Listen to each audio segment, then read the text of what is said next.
Jumping into fan questions. Are they salty? There's some heat coming here for the American Red Devils. We're trying to keep it positive. Keep it light. It's 2 games in. Relax. Results not, touch grass. Performances, good. Results, bad. That's what I'm going to say. We have played well. Amorim doesn't have a lot of time. I do agree. At Rugby Teacher, wow, we need a midfielder more than a goalkeeper. It looks like it. Bruno is not a midfielder. Cass is past it. Mainoo has no pace. Ugarte is drowning, at least in this system. Look, Casemiro played well, but he was knackered in the 60th minute. He is knackered in 60, and we don't have anyone to bring on. And the fact that manager, you got to look at the fact, why did he not bring Mainoo on today? Ugarte played bad against Arsenal. He is keeping him on the bench. There's something there. The subs have been, they've been questionable at times. Today, Bruno converts that penalty. It's a different story. We convert some of those chances. It's more so the let-off. It's like, the team is lopsided in terms of how many players we have in certain positions and how thin we are in other areas. ID, like the 6 and the 9, we are very thin in. So I'm concerned this manager is going to have to be flexible. The thing is, he hasn't been flexible. And fitting all these different players within a system that makes sense where we can score goals and be compact defensively and go up and down the pitch. We haven't seen it. But we have to be a little bit more patient because this new attack needs time, and we had an uncharacteristic penalty miss, which you never see from Bruno Fernandes. That fucking threw him off the whole day. He had a shit day.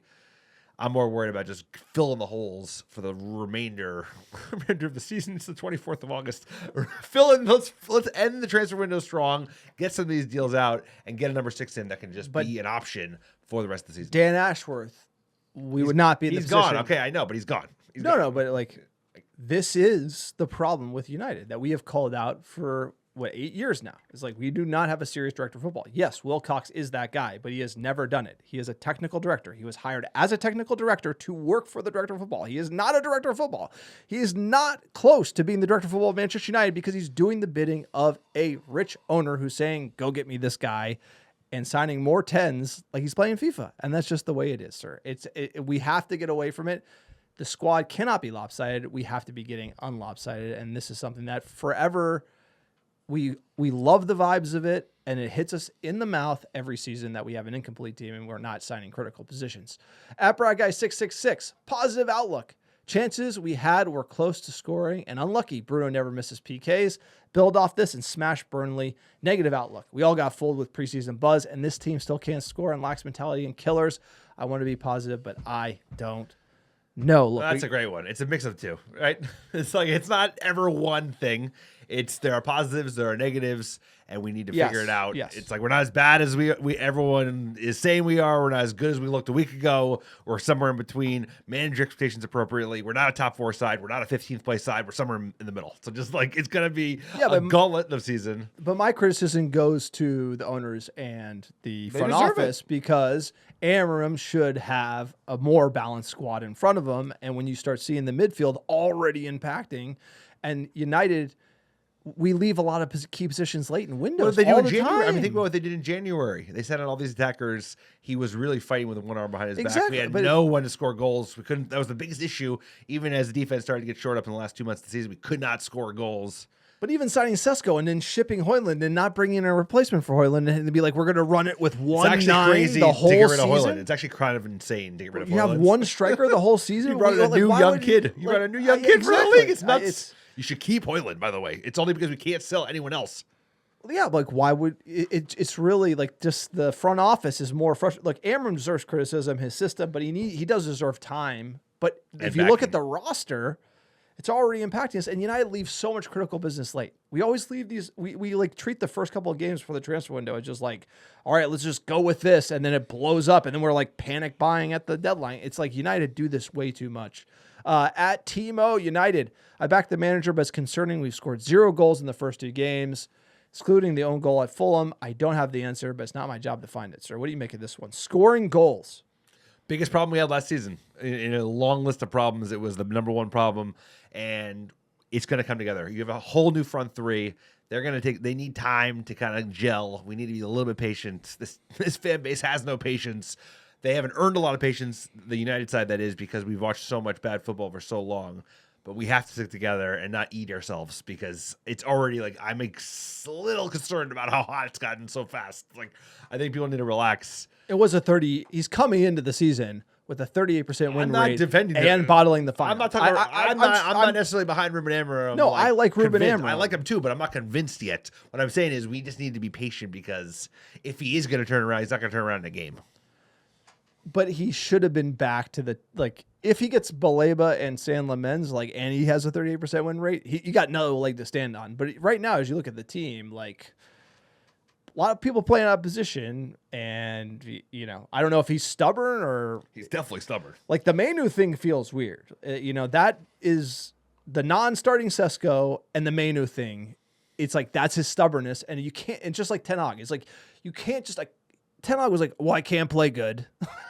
And just gave up. Well, and Amorim's I can't do this and that. No, you got to find a way. You got to have a plan. You How far are we away from the gaslighting? That's what I wanted to add. That's why we talked about in the live stream. The Eric Ten Hag gaslighting came early and often, and then fans just couldn't stand it anymore. No, the gaslighting. When's that coming? That's coming. It's coming. Amorim also doesn't. He seems to have a lot of fire, and he is going to say he says too much. Shit, he regrets. He says too much. If we do not perform well in the next couple of games, but 10 games, reassess. 10 EPL games, it's August. Reassess. That's it. We're gonna have international break. There's a lot going on. Still nervy. At Crap at Football, it's okay to sub. Bruno wasn't great. Use the full team, including Mainoo. Also, Bayindir is a nightmare. So incredibly shaky. Shaw so sloppy. Midfield still a mess. Totally agree.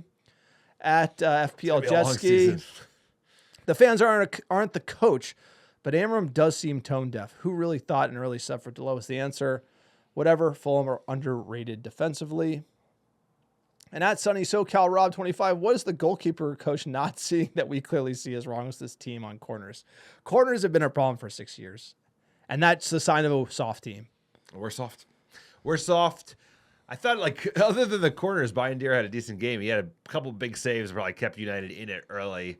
Passing was good, not as good as the Arsenal game, but hopefully San Lamens helps with that. I think it's more the mentality. I think individual players are not going to fix this team. It's the fact that we checked off the way we did with the goal. It's the fact that we let off after the first 15, 20-minute push. We've seen that time and time again. We dropped off with the level was way lower than it was against Arsenal. We predicted that. We feared that. This is the same team we've seen over and over again. So it's as much as we want Balaba, it's even if Balaba, he come in and he's going to fix everything. This team has to fix themselves. And that takes from just a mentality shift that comes over time. And we are just still that same old team. At MDesus, who are we freaking out and overpaying for this week? I think it's Lamens and Baleba. I think that there is still a shout. Back in for Balaba. I honestly think. But also the thing about the Baleba deal is it's almost I thought we were I heard from a no-name source on Twitter, we were kind of in the 40. We bid the same thing that they Chelsea bid for João Pedro, 50 or something. I heard 80. But it was that. Well, we opened the opening salvo was a 50, the same João Pedro offer, and that we thought we might go to 80, but it's clearly you have to go to 100. And United just weren't even in the realm of possibility, which sounds like Sir Jim to me. Just they clearly want 100 million, and you're you don't have that much time. What are you haggling? Yeah. We haggled over and Bumo for how long? It's you don't have that much time. You got to either pay up or not. It's pay up, sign them. We're getting on this one positive. Yoni boy, shout out to you. Keep it positive here. We have Grimsby Town, on to Grimsby Town. Second game of the season, let's not freak out. We have a lot of tuning up. Garte's not working. Our goalkeeping situation is killing us. It can only get better. Known it. It can only get better. This attack, Cunha will score goals, and Bumo will score goals. Benjamin Cesco will score goals. The defense, I like the center backs. The fullbacks are coming. It's just we need time. We are fixing the plane as we're fucking flying through a storm, and we will get better over time. We just need to be patient, and we do have holes to fill, but I think these type of early disappointments when the transfer window is still open has often moved the front office before INEOS, with INEOS. Hopefully their moves. I knew that he would be on. Of course, I knew it happens. How many times have we seen that? Every time they're let's just see. Let's just see. How are we? I think we added a bunch of attackers. We got a bunch of social media likes. They're going to sign Lamens because of the Bayindir era. Maybe they're going to sign a 6 because that midfield got ran through by Fulham.